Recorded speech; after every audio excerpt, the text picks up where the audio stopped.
The small hat is being isolated on the world stage. Shalom, giving all praises to Yahweh Ba'Hashem, Yahweh Shai, Ba'Hashem, Rakah Kadash. Double honors to the apostles and elders at Great Millstone, who do rule and teach well. Peace and blessings to the tabernacle of David, the hopefully elect.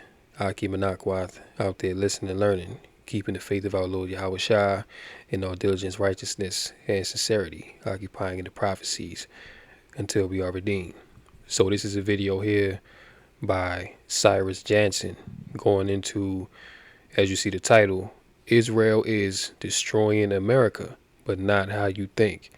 And with all these protests that's going on college campuses across America, the issue of this Israel, Hamas, Gaza war is front and center. Now, of course, we already know that George Soros and the elites are funding a lot of these anti-war, anti-Israel protests for the same purpose of bringing forth legislation that is ultimately going to ban the Bible.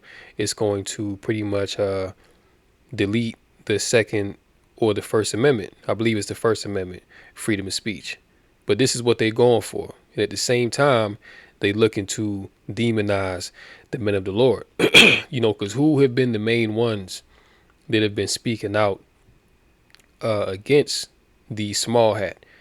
Well, it's been the men of the Lord, and we breaking it down, thus saith the Lord, man. And this vibration that the men of the Lord have been pushing is pretty much going global. So we're at the point now where the man of sin, which is Esau Edom, he's being revealed on the world stage. And even furthermore now, because people have access to the internet, which gives you a great wealth of information that they can actually research the truth. Because nobody trusts the mainstream media. No one trusts what these politicians and what Netanyahu, these people are saying, because people now understand that pretty much all wars were formed off of false pretenses and propaganda. So now, and also in wake of this Israel-Hamas war, America is backing Israel. So they've been sending billions of dollars to aid in this thing, mind you, taxpayer dollars. So people aren't happy about that. So they want to know what's really going on. Like, if my money is going overseas to fund this conflict, this has to be for a righteous cause. But see, what a lot of people are finding out now is that this isn't a righteous cause, like how the powers that be have made it to seem. People are seeing now that this whole conflict is all about corruption. Really what's going on in that land is an ethnic genocide, ethnic cleansing of the Palestinian population. And Netanyahu himself said that this war is not going to stop until Israel controls the whole of the Middle East. They trying to take out Iran. They trying to take out Afghanistan, all those so-called Middle Eastern, which is really Western Asian nations. Israel's trying to take over control because why? They want the resources. They want control to certain, trade routes and things of that nature. You see? And also with Netanyahu, it's in his best interest to keep this war going, despite the national outrage and call for there to be a ceasefire. It's in his best interest for him to continue this war, because once this war stops, or if there is a permanent ceasefire and this thing comes to an end, he's immediately going to be brought up on war crimes against humanity. Because here it is. And this is another reason why people don't trust the mainstream media, because the mainstream media push that narrative of, it's Hamas, Israel has to fight terrorism. But is it really about Hamas? Is it really about terrorism? First and foremost, let's get this out the way. Hamas was formed by Israel in conjunction with the American CIA, man. All right. And there's, this is well known. Okay, within certain military and intelligence circles. You see, Hamas was set up as a boogeyman, as a false flag, like they've always done. They've always done false flags. The 911 that happened with the towers in 2001, y'all know what I'm talking about. That was a false flag. And guess who was behind that? The small hats. You see? But they said that this is about Hamas, it's about fighting terrorism, when they over there blowing up hospitals, man. They over there bombing in people that have nothing to do with Hamas, you know? And Netanyahu actually made a statement, which is crazy, but he said that pretty much, because when he told the Palestinians to flee into Egypt, which they've blocked off the route to Egypt, so there's no way that they can escape. But he said that pretty much anyone that's in that land of Gaza, they're connected to Hamas, which the world sees that that's all BS, that this is really about an ethnic cleansing of the land so they can take over the whole thing. Right? So, this isn't about fighting terrorism. It's not about Hamas. And it never was. Because really from day one, even the whole circumstance of how this whole war even came about, it just happened all of a sudden when nobody expected it. But the day before, there were no tensions. There were no anger or hostility between Israel and the Palestinians. But they staged that false flag attack, so they had a good reason to go up in there and do what they doing. But despite national outrage, they still raging on with this war. So this is isolating the small hats on the world stage. They're being seen as the problem of the earth, man, which they always have been. Really, the Edomites in general, but Amalek, that's the tribe of the small hats. They're they're in the forefront of the power seat when it comes to Esau Edom. The scriptures say that Amalek is the first of the nations. All right. So, Amalek has the biggest portion over all the other Edomites. And this is even why you have other Edomites that hate the small hats. You see, because they have all this control, they're able to pretty much do what they want to do. They've pretty much taken the whole pie, and they've left their other Edomite brethren with crumbs. you know. So yeah, man, everybody has a problem with the small hats. And now that the truth is coming out, they want to ban TikTok. They want to pass certain laws and legislation to, silence anyone who speaks out against them. Which look, show me the prophecy in the scriptures that says that the Lord's chosen people will be protected in the last days. And as a matter of fact, the scriptures say the opposite. Basically, the scriptures say, who is gonna come and comfort us? Who's gonna come and check up on us? You know what I'm saying? Really, nobody. No one cares about what the Israelites are going through. Actually, the nations have downplayed what's happened to us. You see, but these small hats, they can get a law passed at the drop of a dime. They have all these nations giving them aid. They over there fighting wars. Where is it prophesied that the Israelites would gather up weapons and armies and go against and fight our enemies?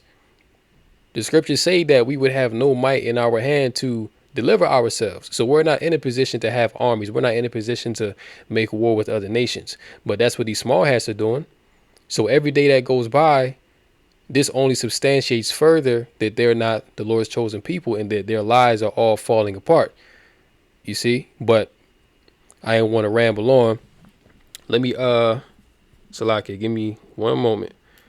Let me bring this scripture out real quick, because the Lord is doing a mighty work right now. This is Exodus 17 and 16.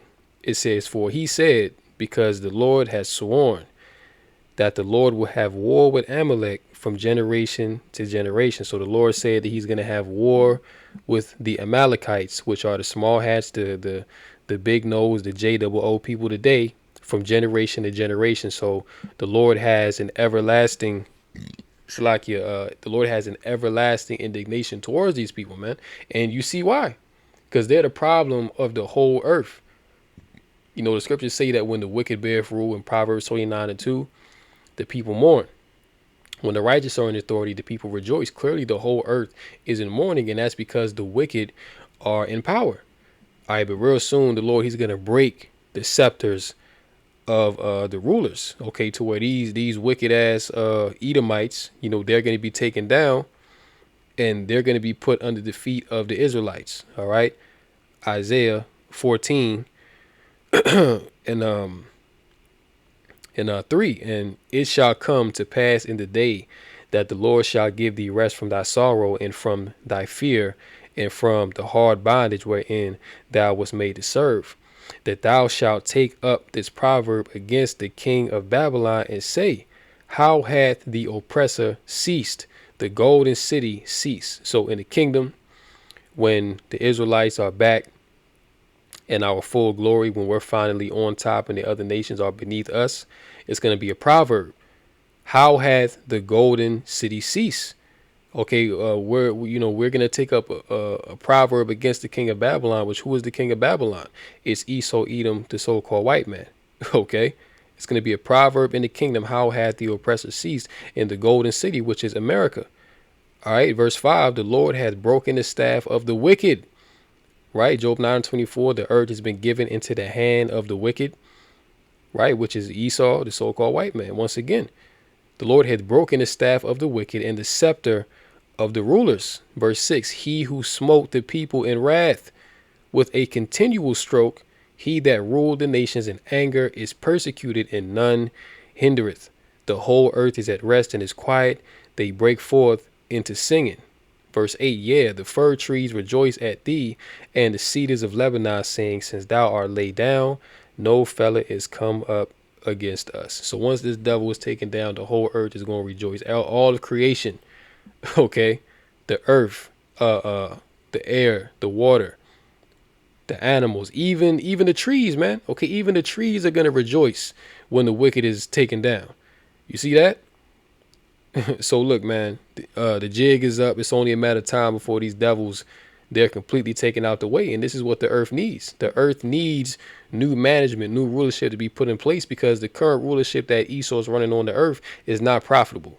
So let's go ahead and check this video out and get a couple points, and we're going to close out. The university to stop aiding Israel's genocide. Oh, by the way, quick disclaimer. This video is being used for educational purposes, fair use. I'm not making no money off this video. This is strictly for educational purposes for all those who want to watch and be edified. Let's continue.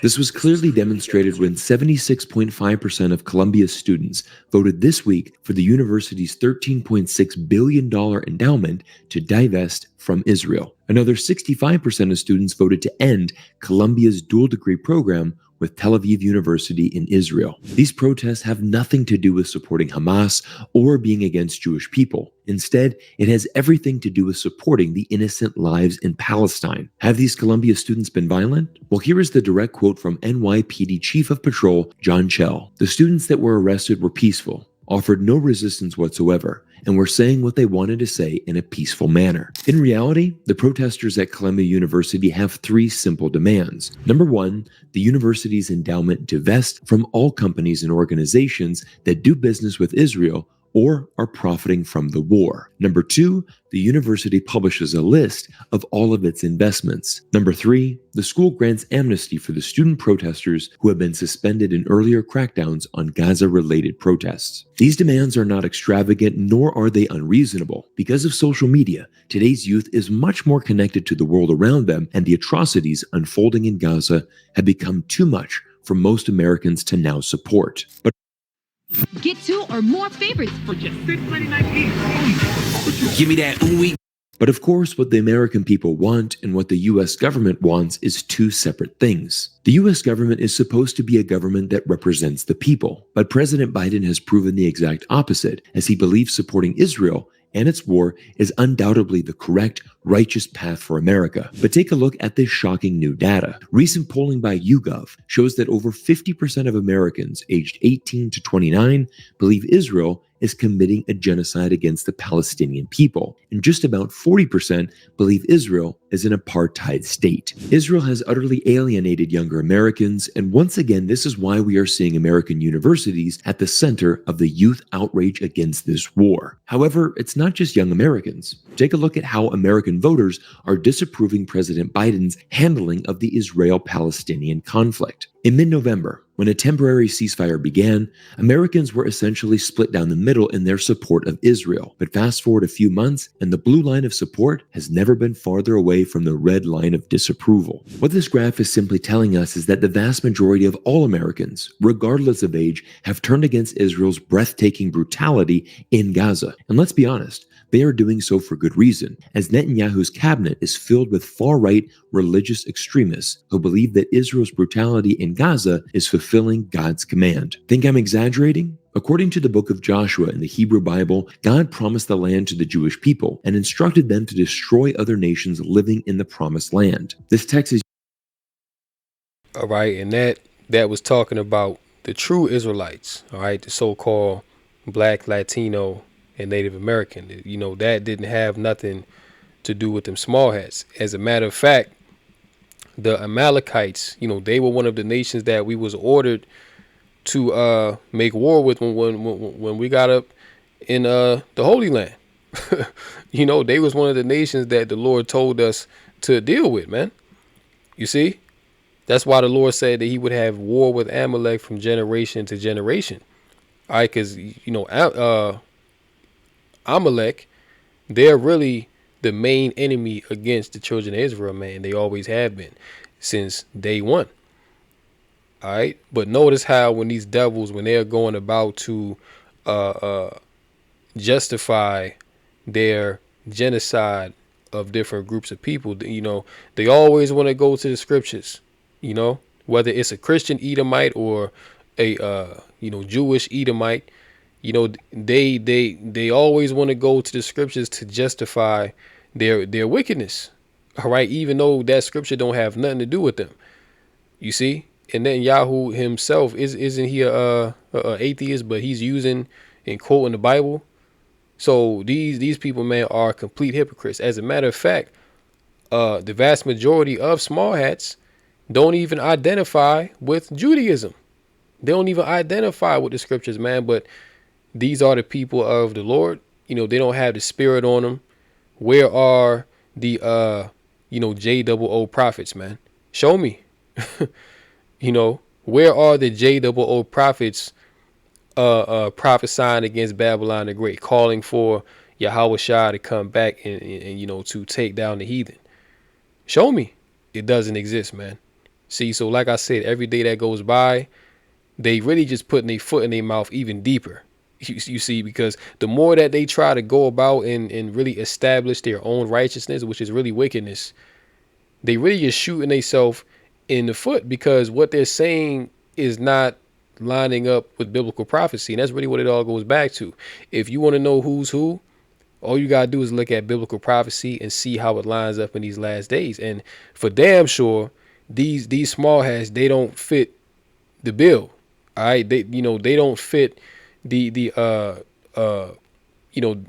don't fit what the Israelites will be doing in the last days, because they're the top nation right now. So there's no way that they can be the Israelites, but they're going to continue to, ride that horse until it falls over and dies. And this is exactly where we at. Let's continue.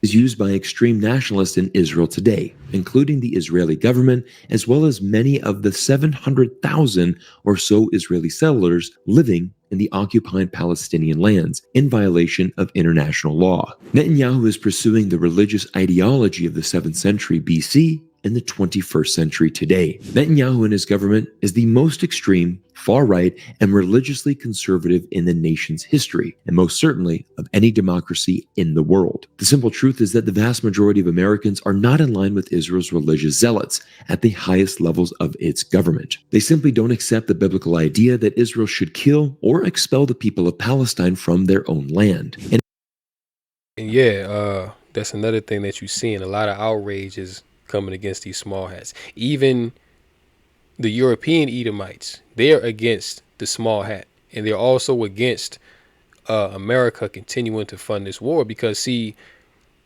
on the world stage, because you really have to understand that what's going on, this is a global thing. Every nation is watching what's going on in the land of Israel, you see. So on one level, you have people looking at the small hats and they're despising the small hats, because it's like, damn, How much how much killing are you going to do?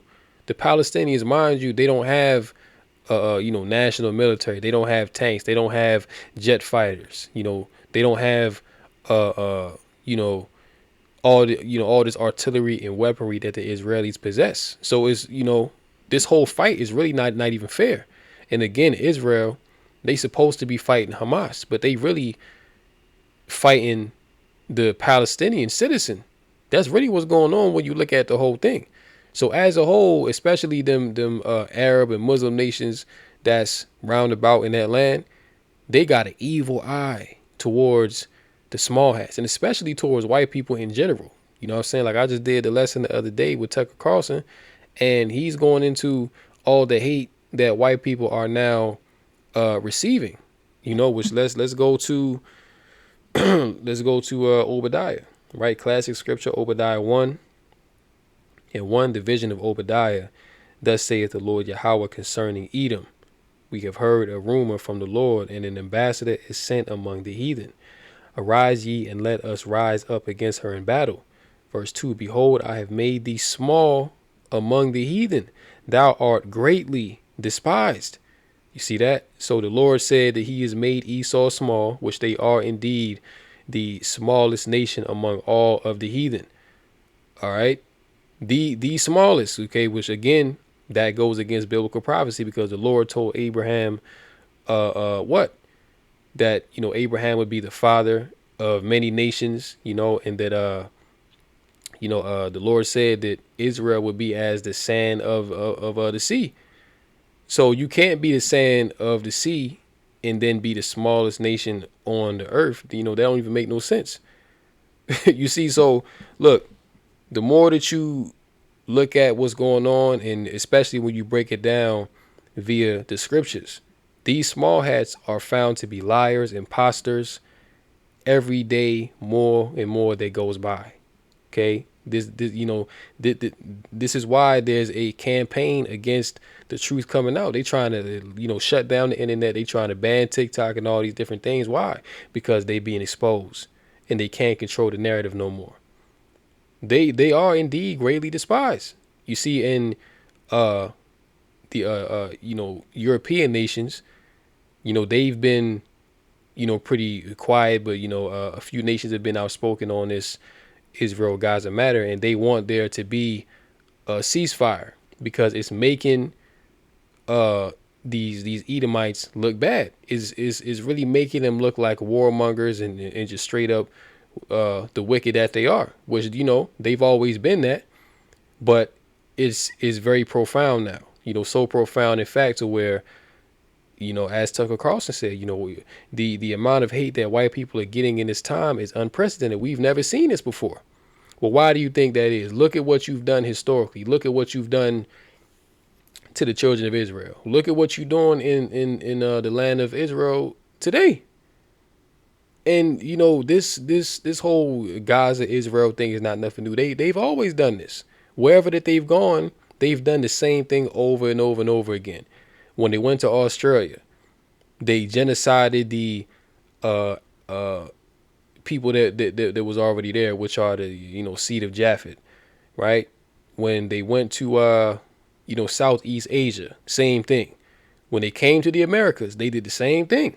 Okay, wiped out damn near wiped out the Northern Kingdom. All right.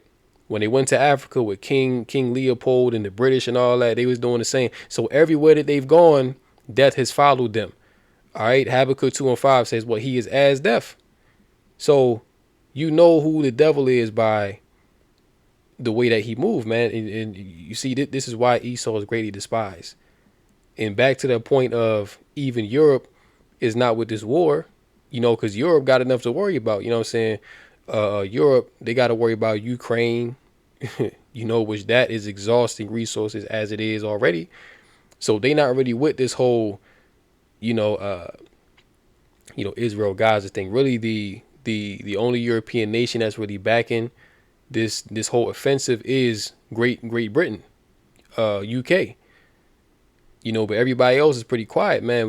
But that shows you that NATO, America's European allies that they about to separate. Revelation 17 and 16. The beast shall hate the whore. You know, Turkey is already like, man, we about to listen. Turkey about to leave NATO any day now. All right, because Turkey is already there. Turkey's like, yo, listen, enough is enough. This war need to stop. It need to be an immediate ceasefire. This is crazy. Then you got these protests going on with these students, man. So there's a spirit in the earth that is against the small hat and mainly against the Edomite. Let's continue.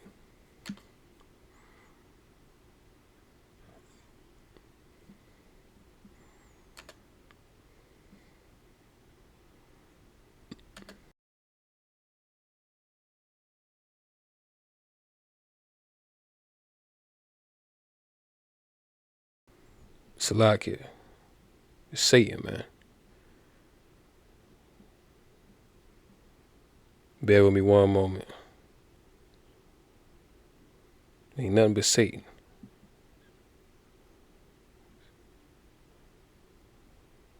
Come on, man. Bear with me, family.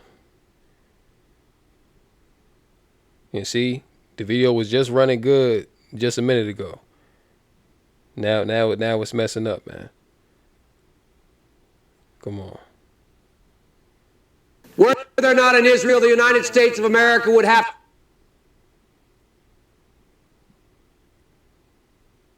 This is crazy.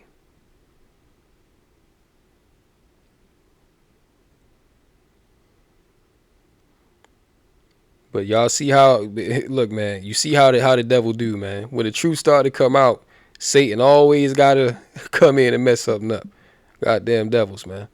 The world's alignment against Israel is now reaching a zenith, as multiple countries have formally called out the country and accused it of ethnic cleansing, amongst other war crimes. The New York Times recently broke this story, that Israeli officials believe the International Criminal Court is preparing arrest warrants over the war. The officials said that they believe that Prime Minister Benjamin Netanyahu and other Israelis could be charged. This is just another major blow to Israel after the International Court of Justice has already determined Israel is plausibly committing genocide. The truth is that Israel has now become increasingly isolated from the rest of the world, and now depends entirely on its remaining true supporter and enabler of the war, which of course is the United States. Why is the US government stubbornly maintaining its position of unconditional support for Israel and its appetite for war and destruction, even though Americans and indeed the world are increasingly against it? The truth is disturbing, although likely not surprising to those who know how the US government really works and who the real power is in Washington. President Biden, in fact, knows that world opinion is shifting against him and Israel, and he knows that he's bleeding young voters by continuing to unconditionally support Israel. However, the dark reality is that neither he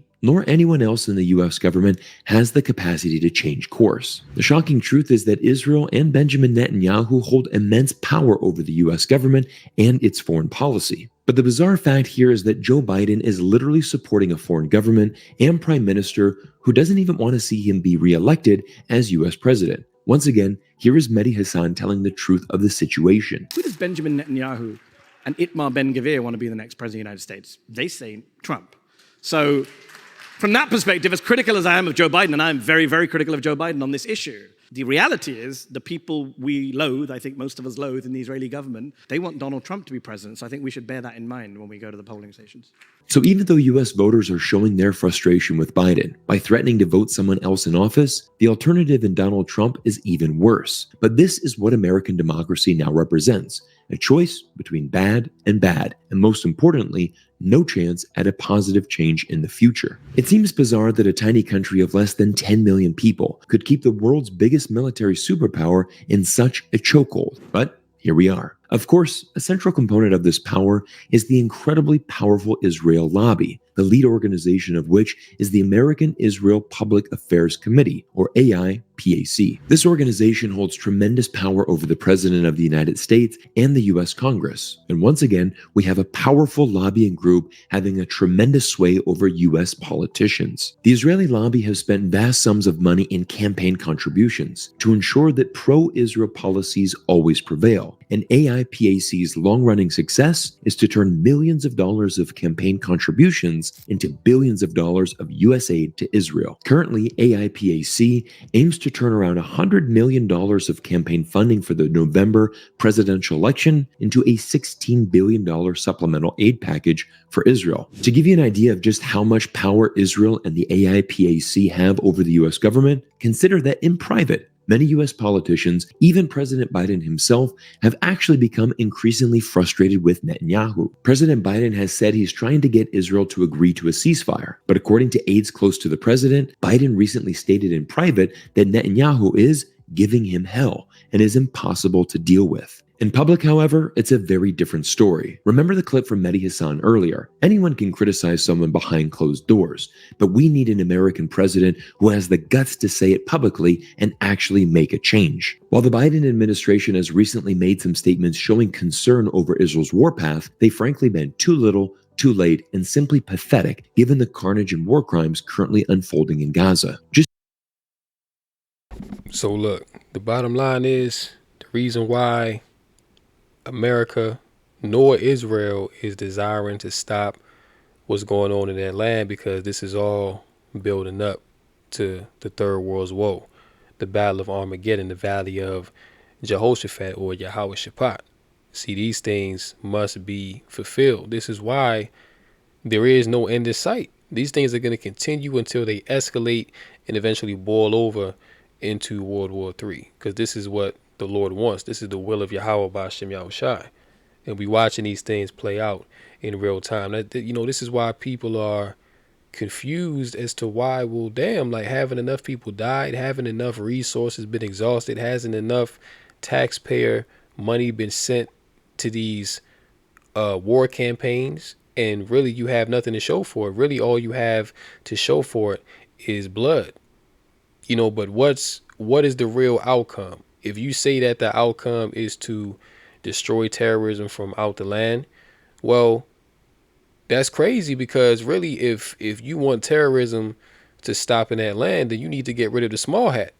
That's really the solution that should happen, because they're the ones that brought the terror to that land. Now, of course, we understand that neither the Palestinians nor the Israelis belong there. That's not neither of their land. But the Palestinians was there and they was dwelling in peace until the small hat showed up. Now, since they've been there since 1948, well, they was there before 1948, but they really, was in there firm in 1948. Ever since then, it's been nonstop wars going on. You see, it hasn't even been 80 years since they've been a nation, and it's been nonstop wars going on the whole time.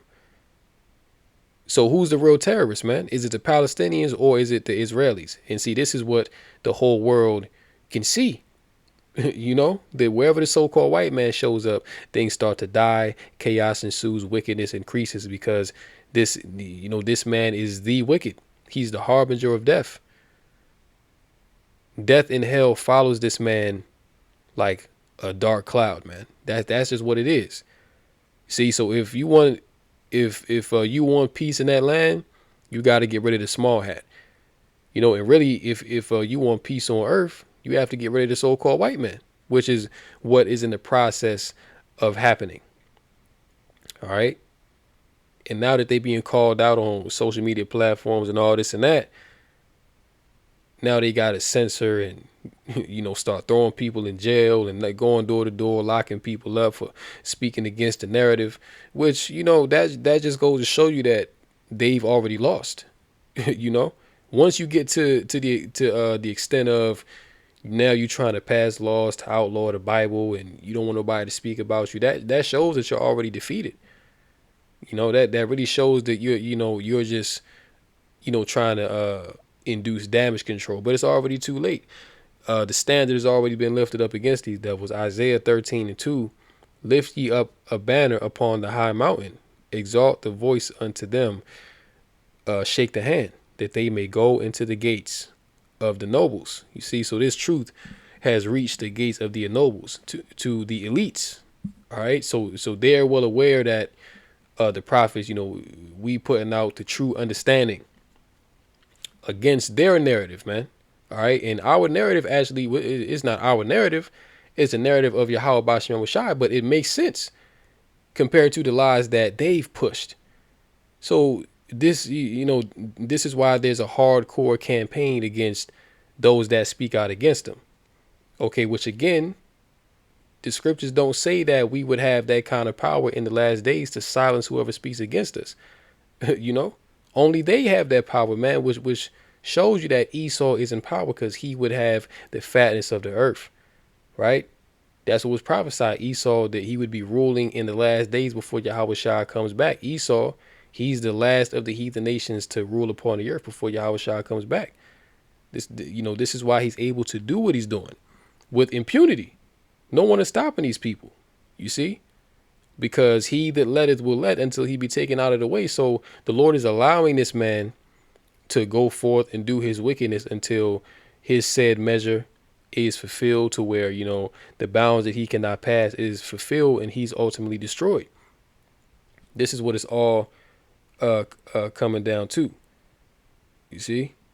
But yeah, man, look, Yahweh Bashem Shai, he's currently, breaking the scepter of the rulers, you see. And this devil that has smote the people with a continuous stroke, with a continual wrath, he about to be taken out the way. All right, the whole world is against Amalek. They on the way out. So with that, I'm gonna go ahead and close out here. Hopefully this lesson was edifying through the Rakah Kadash, and closing call halal. Yahweh B'Hashem, Yahweh Shai B'Hashem Rakah Kadash. Until next time, Lord willing, shalom to the elect.